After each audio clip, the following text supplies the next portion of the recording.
Welcome to the Get Real Podcast, your high-octane boost of full-on reality therapy for personal, business, and investing success with your host, Ron Phillips, because somebody's got to tell it like it is. Hey, welcome back to the Get Real Podcast. Ron Phillips and Heather Marchant here again. Good day. Again. Man, I love this.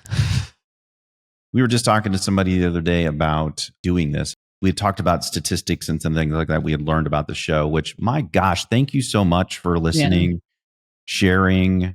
I know many of you have rated the show and provided feedback, and you email us. You guys are so involved in the show that it is refreshing to us. I mean, Heather and I love the fact that you guys are so invested in the show.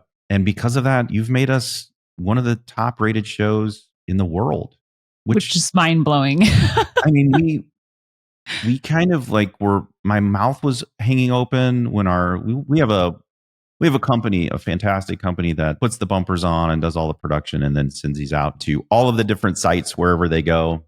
Probably more places than I even know that they go.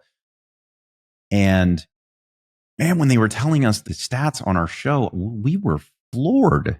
Yeah, and I couldn't believe it. It's 100% because of you. We really love making the show, and it was so warming to us to know those statistics, because behind those statistics is you. And so thank you so much for helping us make this show reach so many people. And we also know we've helped a lot of people as well. Not only just with the information, but with people being motivated to get out there and invest. And that's what this is all about. Our purpose is through service we build people, and we show up here to serve you. And we know for a fact, because we've heard from you guys, that you are out there serving other people. And man, we just thank you so much for all of that. It's fantastic. Yeah. I think that it's a little humbling, because sometimes, Ron, it just feels like we're having a conversation that's recorded, that people really care what we have to say. You take it a little more seriously, the little comments you make, and but it's really been really fun. The reach that we have with our clients alone is what I hear mostly. They'll reach out and say the impact of the show. And I think it dovetails well into what we're going to talk about today. I'll share an example, but we're going to talk about checking in on your plan, on your vision consistently. So I met with some clients. They've told me I can share their story, so I don't stress out about giving details away. But they called me back in 2020, or called us, and I reached out to them after they watched the Money Revealed series that you were on, Ron. And they said, we have a little boy, a son. And I believe at the time she was pregnant with her second baby. And they had this realization that they wanted to be home with their kids. They wanted to be able to have one of them home. They were both working.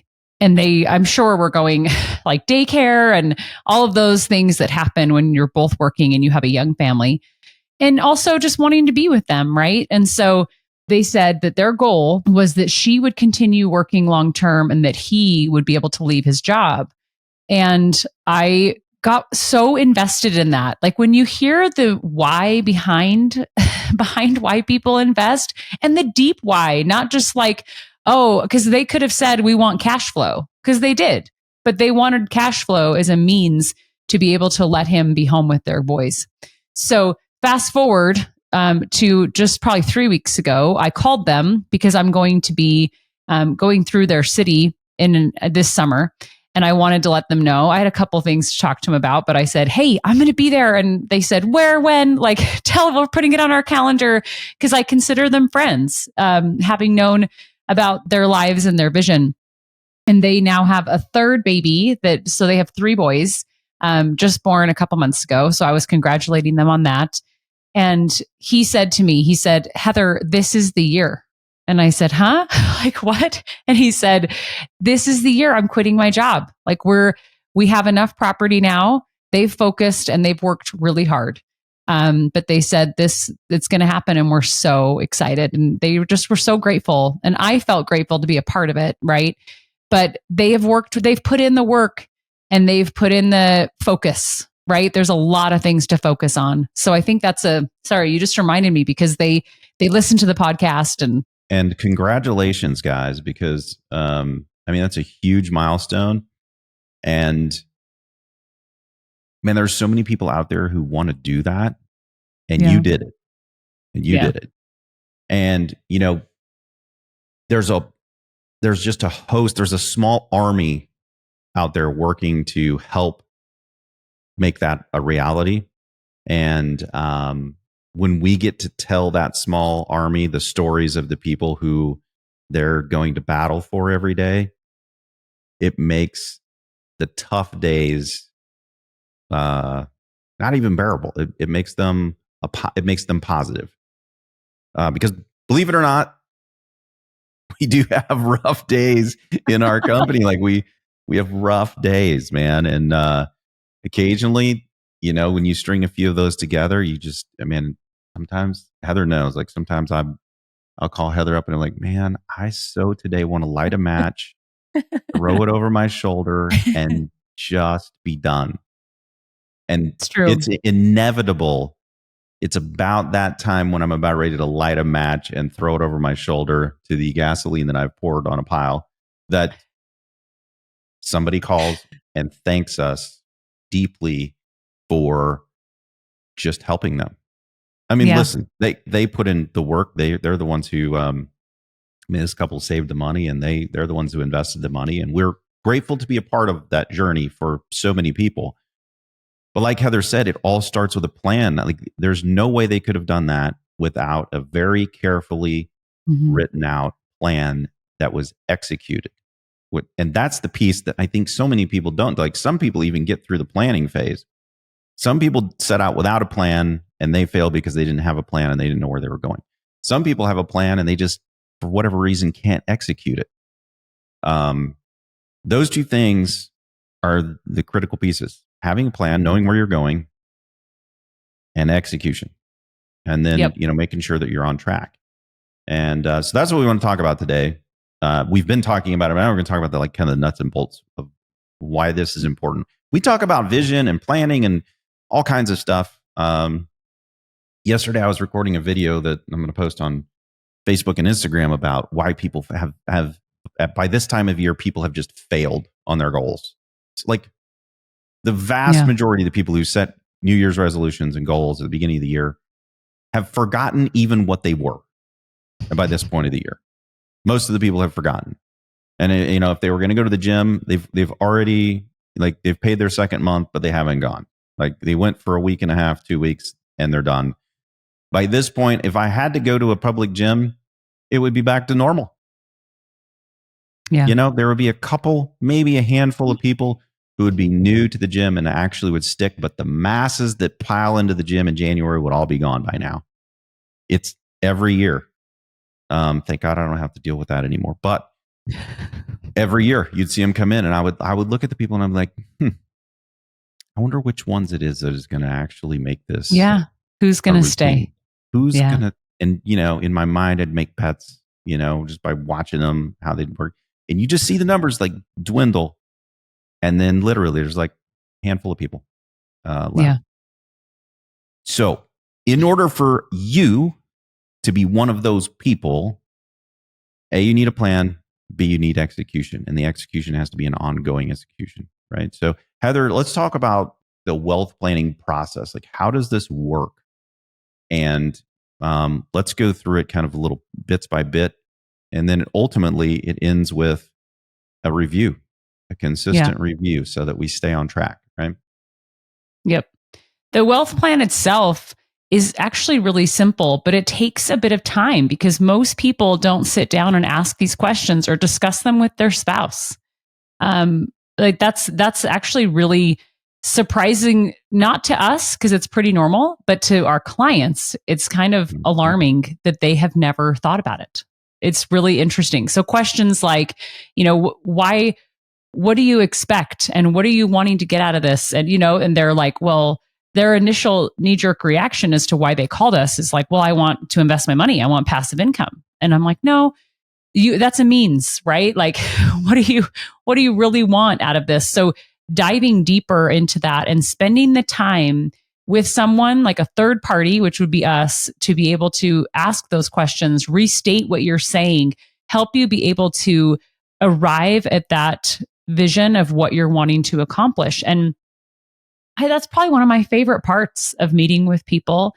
That probably already came through a little bit, but man, when they have a cool thing that they're up to and something that they want to get behind that I want to help them with, because, and I don't know if you can stay with me on this, but if I can help someone be able to stay home with their kids, if you take the carry-ons, for example, if I can help them do that, then that impacts their kids. And that impacts potentially maybe even their kids' friends. And it expands the reach that I have in the world. And I get really motivated by that. I love that. And so that part is probably one of the very first parts of building a wealth plan is the why behind it. And it's, it's the most important piece. And I think people initially, sometimes when we ask these questions, people are like, well, A, I haven't thought about this, but B, this isn't important. It's like, let's get to looking at the properties. Let's go look at the property. Like, no, because this is the reason why we're doing this. And this informs some of the investment decisions that you would make or that you would make wrong just because you skipped over this really, really important step. And like Heather said, when you share that with someone else, it solidifies it in your own mind and connects it into your heart.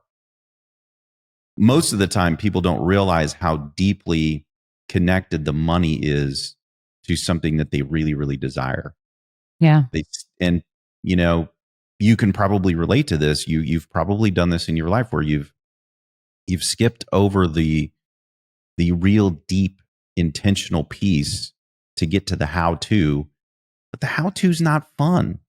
That's not the piece that's sexy. It's the part that's hard work. That's why people fail at the gym. I bring the gym up all the time because almost everybody, you've probably experienced this right now when you're listening to this, you're like, yes, I've either failed or I've succeeded, but I guarantee you almost everybody listening has tried at some point or is now addicted to some kind of personal success through health and fitness. But the reason people fail is because they don't connect the going to the gym or eating healthy or whatever it is to something that they really, really deeply desire. Yep. Because if you don't, it's just not going to happen. So that's the first most important piece. And we don't spend a ton of time on it, but we spend enough time on it to really kind of pull it out of people. So don't freak out. Like if you've not done this with us and you're coming to do this, don't freak out when we ask you, because we're going to ask you some deep questions, some thought-provoking questions that hopefully, and we have a method that we do that enables you to think deeply through these things in a more simplistic manner. But what comes out of it is usually really good, like solid stuff that we can build on. And that kind of moves us into that next piece, which is, okay, this is what we want to do.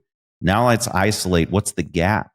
Okay, so in order for you to do this thing that you want to do, like in this example Heather shared, come home and be with your children, what do we need? And then like, where are we? And what's the gap between where we are and where we need to be? And that's also super eye-opening for people, because if you skip the first part, in other words, you don't know where you're headed, you have no idea what the gap is. And so you're just pulling numbers out of, like, I've had clients just like, I don't know, like 10,000 a month when they don't really know what they want. And granted, it's hard to know a number in the future. I'm not minimizing that, but the understanding what you're looking to accomplish, man, and how fast. But that's one thing we haven't talked about too, is how long do you have to get there? Are we looking at 2 years out, 10 years out? Like, what are we looking at? Can help us arrive at those numbers. Keep going. Yeah. So once we know the gap, then we can start working on the plan. And there's one more piece, like that gap allows us to understand where are the assets, how much do we have, and how hard are they working right now? Like can we juice this enough to shorten the time frame? And in most cases, people are way wealthier than they think they are. Yep. It's true. And honestly, that plan piece is really helpful to be able to like when you're building out okay, you're going to buy this many properties and it's going to take you this many years to achieve your goal of this much money, right? Really interesting. I just forgot about this till you were talking, Ron. I got an email this week from a client that says, I'm kind of confused. He said, I just bought my second rental property. And I'm confused how I'm going to achieve my passive income goal in 10 years of 10,000 a month. I'm trying to read the email and talk at the same time. So he said, if I have to buy approximately 30 properties to make that happen, to hit 10,000 a month, like there was a disconnect in his mind. Like, okay, so if I'm getting this much cash flow, I need this many properties. How am I going to conceptually, achieve that? And he sent me a video. He said that he, had a bunch of naysayers on a group he was in that were just saying it's impossible, it never works, And I responded and gave him my numbers. I said, well, let me tell you my experience. So it's not just pie in the sky numbers. And I said, these 1031 exchanges, I'm going to do another 1031 exchange this year. It'll be my third 1031 exchange since buying my first property in 2016. And you take that equity and you buy hopefully 2 properties for the one that you sold, and you are able to expand quicker because of those equity gains. And he just responded and just said, wow, that's super helpful. Like super helpful for me to conceptually understand how I could ever achieve, 10,000 a month. And he says he listens to the podcast, so he'll, I'm sure, hear this and go, that sounds familiar. I don't know what the right word. I was going to say angry, but I'm not angry really. But it upsets me when I hear things like this because miserable, pathetic humans throw darts at other people's dreams. So, stay away from those people. Man, stay away from those people. That's why I don't watch the news. Those people all day long, all they do is throw darts at other people's dreams. They just smear bad news all over the place. And, man, like people do that. Like I keep going back to the gym, but I know it's super relatable to people. I would go there and I would see people who were legitimately trying, clearly not healthy, overweight.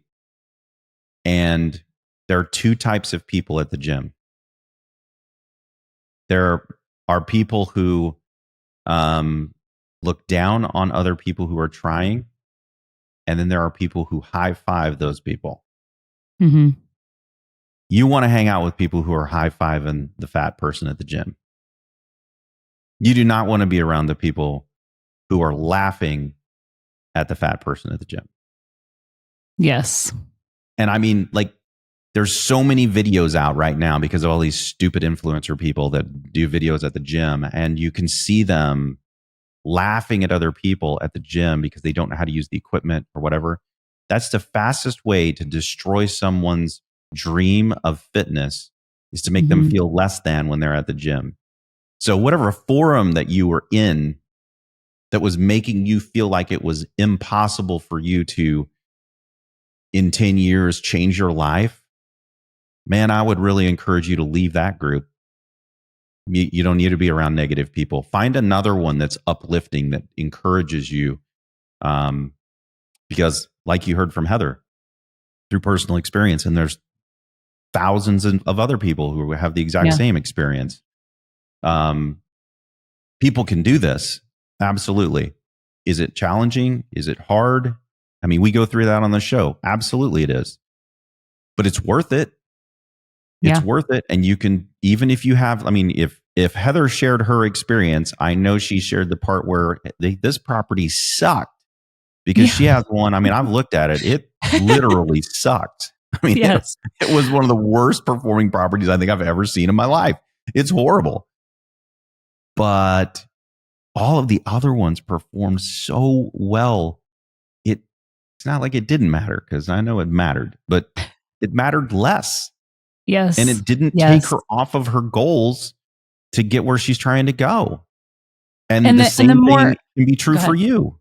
Yes. The more properties you have, the easier it is to weather those storms of one redheaded stepchild. I can say that. I'm married to a redhead. So a redheaded stepchild because that property, Ron, I should give a brief update here. I've been waiting. I have it all fixed up. Tenants are out that weren't paying. Oh my gosh, it's so good. But I'm waiting for the units to get leased up. And I just heard this morning that there's 2 of the 4 units, 2 of the 3 vacant units are getting leased up like this week. It's hallelujah. The light at the end of the tunnel. But yes, it's so important to recognize that it's not all going to go swimmingly. And that's part of the reason why you have to review. You have to review your plan, keep it in front of you, keep your goals in front of you as to why you're looking to accomplish it. Whether that's on your mirror, whether that's, in a journal or something like that, or discussion with your spouse or something. But meeting regularly and taking a look at your portfolio. I do this with people who are licensed real estate agents who know all the nuts and bolts of what to do, but they need someone it's partly just planning the time to sit down and someone to look at it with you is really helpful. I mean, I do that with you, Ron. I'll look at my portfolio with you just to say, maybe it's just to commiserate sometimes, but it's like, all right, I got to sell this thing. I got to do this. I got to do that. And taking the time to do that with someone else is really helpful. Yeah. And man, I tell you, I'm just going to one more Ron rant for the day. But I feel like there's a couple of reasons why people get off track. I mean, one of them clearly is because they're busy and they just forget, right? But there's another couple. One of them I touched on, and that is that they get all this negative attention from people who see people who are trying to do better than them, and they just, for whatever reason, they feel like if they can just tear them down to their level, they'll feel okay about the world, rather than leveling themselves up with them. And they could just go on the same track with them, right? You don't have to tear someone down to feel better about yourself. But the other reason I think that people fail is because the reason isn't big enough. And I see this a lot, this mediocrity in our country. It's probably worldwide, but I don't know. I only know in our world, in our country. We have been taught for at least as long as I've been alive, and I've been setting goals. So probably around high school was when I first started hearing about goals, when I was in sports. And every single training I've had on goals has the same word in it. And I think it is the most ridiculous, stupid word that you could use for setting goals. And that is, now I want to know what it is. Yeah. I mean, some of you might disagree with me, but just to hear me out. It's setting realistic goals. Yes. Yeah. I loathe the word realistic, because realistic, really, when you boil it all down, you can look up synonyms for it, and you can go on a deep dive. I've gone into some pretty rabbit traily kind of dives into realistic. Ultimately, what I always find is that it basically means average. And I don't mean like average to everybody else, because we shouldn't be comparing ourselves to other people. But I mean average to you. If you basically know you can do it, if it's realistic, meaning like it's not that hard, then it isn't really a goal. It's just you living. I have a real hard time with realistic, because I'm going to go right back where I went. I had a massive goals about strength training a couple of years ago. And they were massive. If I would have had small goals, and I'll say this, I got hurt partway through the year, which limited what I could do with my goals. Like I couldn't reach them anymore, so it limited me. That very same thing would have happened if I'd have set my goals half of what they were, or realistic. What other people would have said realistic. So when I went into my trainer, I hired a trainer, and when I went in to see my trainer, she was like, "Wow, those are huge numbers. Like, do you want to back those down?" And I said, "No, keep talking, and I'll increase them. Like, don't." I mean, what she was trying to make me do realistic goals, and what she saw was me making massive, incredible gains until I got hurt. Now, some would say, yeah, well, you got hurt because you were lifting too heavy, but I actually didn't. I hurt myself doing something that wasn't heavy. It was light, which is usually what happens with me. Is I don't pay attention to my form with the light weights. I only do with the heavy weights, and I hurt myself. So that would have happened anyway. My point is, I fell short of my goals, but I was so far ahead of what a realistic goal was when I failed that I could still feel really good about the accomplishment, in spite of the injury. It's the same with our financial goals, with our faith goals, with our family goals. Doesn't matter what they are. Each piece of the vision of your life should be incredible. It shouldn't be realistic. No one should want to live realistic for you. Yeah. No one should want to be average. We should all want to excel and be the best that we can possibly be. That is what God made us to do. He certainly didn't make us to be average.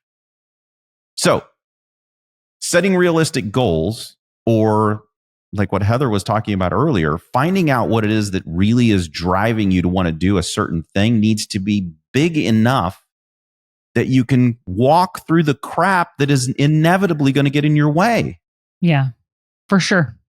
If like the a goal's not big fourplex enough, why would I even want to rehab the injury? Like, why would you even want to do that? Yep. Don't even bother. I agree. Yeah. Why? Because I only increased this much. Who cares? Like, it doesn't even matter.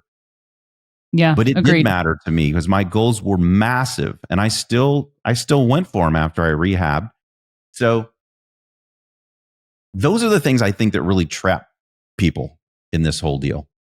And we're specifically talking about wealth plan today. That's the piece. If you can't get that right, no amount of the how-to is going to matter, because you won't do it. Yep. And if I'm making a list, I've been making a list over here, Ron, as you've been talking about this, of the main reasons why you should check in. Well, once you've built a wealth plan, why you should check in and review it. So I have a couple that I've thought of, Ron. So think of others maybe that from your perspective, but you may need to adjust it, would be one. You may need to change it. Like you said, Ron, like when you got injured and saying, okay, I have an injury, or in a wealth plan, it could be, oh, I had a change in jobs, or I had a property that cost me a lot of money this year, so I'm off track on my plan. So we may need to make an adjustment. We may need to make a, go ahead. And I encourage people, Heather, when you make the adjustment, don't make the adjustment to the end result. So to go back to your example, it shouldn't be that, okay, well, now I'm not going to come home and be with the kids. I guess I'll just do, something other than that. No, that's still the goal. And if I've only got this amount of time, then how do I adjust my plan so that I still hit the goal? Yeah, exactly. That should be what it is. And I think, Heather, when you were talking about, that's the reason to check in, is because you have someone else who's creative, who's not mired in whatever problems you're in, who can help you see the forest through the trees, right? Yeah, I love that. Someone that can help see some potential solutions that you can't see. A good example of that is if I have someone come to me and say, well, I had to replace a roof. I just did last week. So this is a real life example. And it cost $18,000 because there were 4 layers of shingles down to old 1930s wooden shingles. You gotta So love it. say that happens to you like it did to me last week. I can say, oh, well, that money, I'm off track now to be able to save up for another rental property. However, if I were to look and take a step back and look at my portfolio, also last week, I had a call with one of our sellers, and he said, hey, so that house you bought from me last year, Heather, it's gone up in value a ton. Like, you may want to consider selling that house, right? So having that forest through the trees, like you said, having a third party that can help you see solutions, that was something that came up for me last week. Like, okay, there's creative solutions. There's no reason to sit in, well, I'm not gonna be able to do it anymore. If you review and double check, check all your numbers, check equity and properties, see if it's time to reposition something so that you can stay on track for your goals, even when there's an upset. Yeah. And I'm not a fan of adjusting down. Heather knows that. I don't adjust down. I adjust activity up. I don't like adjusting down. Now, sometimes, most of the time, I hit my goals. Sometimes life throws things at you that you cannot control. And that means you have to increase activity. That's what that means. It doesn't mean that you necessarily have to lower your expectations. I didn't redo my expectations. I was going to see my trainer. She's like, hey, you want to knock these down a little bit? Like, no, I don't want to do that. I want you to help me put together training routines that can, in all 4 of these lifts, like I'm only hurt for 2 of them. So the other 2 I should be able to still do. And these other 2, we need to get back on track. So I need you to help me fix this stuff so I can get back on track. That's what I need. And then we're going to have to crank it up a notch, not down. Now, I came up short of my goals. But if I would have ratcheted them down, I would have come up short again. Because there is a mind game that happens when you adjust down. It tells you in your subconscious, like, okay, I don't have to work as hard. Why would you want to do that? Yeah. Keep it up there. Work harder. Be more. Do more. So if I'm summarizing, so you may need to adjust your plan.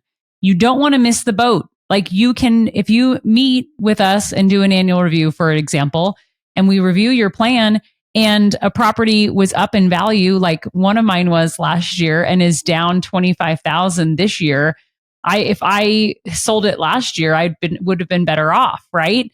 As far as purchase price is concerned. But so making sure that you don't miss an opportunity to sell a property, right? So checking in on value, for sure there.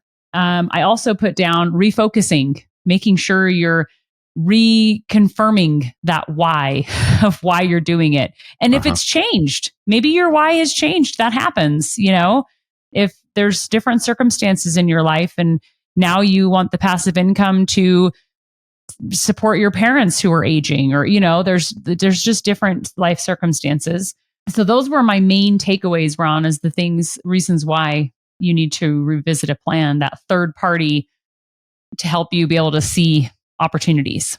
Is there anything else that we're missing? Absolutely. Hang out with the high fivers, people. That's Hang out with the high fivers. I love it. We'll have to reconfirm these regularly on here on the podcast. Like, hey, if you haven't checked in, right? This is a good takeaway, a good to do. It really is. And that's a lot of takeaway for you to make happen this week, but it's really, really important. And it's a perfect time of year to just kind of reset, just reset and get everything really, really confirmed in, and then start executing at a really, really high level. So as we always do, we will invite you to this week, get out there and make something happen. This has been the Get Real Podcast. To subscribe and for more information, including a list of all episodes, go to getrealestatesuccess.com.